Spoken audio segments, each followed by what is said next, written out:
ఈ గిరి ప్రదక్షిణ చేసేటప్పుడు కానీ టెంపుల్లో ఉన్నంతసేపు నేను వేరే మాట మాట్లాడను.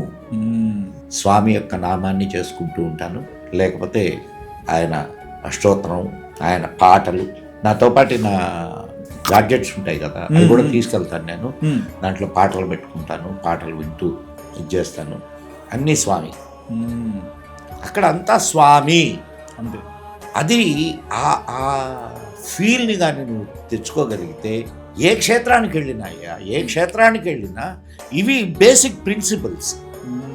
ఈ బేసిక్ ప్రిన్సిపల్స్ని నువ్వు కానీ పాటిస్తే ఖచ్చితంగా నీకు ఆ ఎనర్జీని నువ్వు రిసీవ్ చేసుకోగలవు.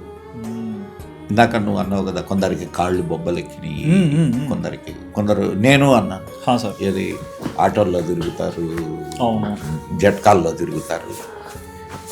ఇంకొక ప్రశస్తమైన విషయం ఏంటంటే, అక్కడ శివుణ్ణి పూజించడం తప్ప వేరే నియమాలు ఏమీ అవసరం లేదు అనేది అక్కడి నువ్వు పెట్టుకున్నదే నియమం.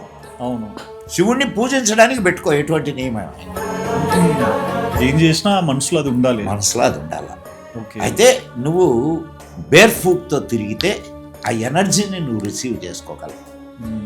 సో దానివల్ల భౌతికమైనటువంటి లాభాలు కూడా నీకు సంక్రమిస్తాయి.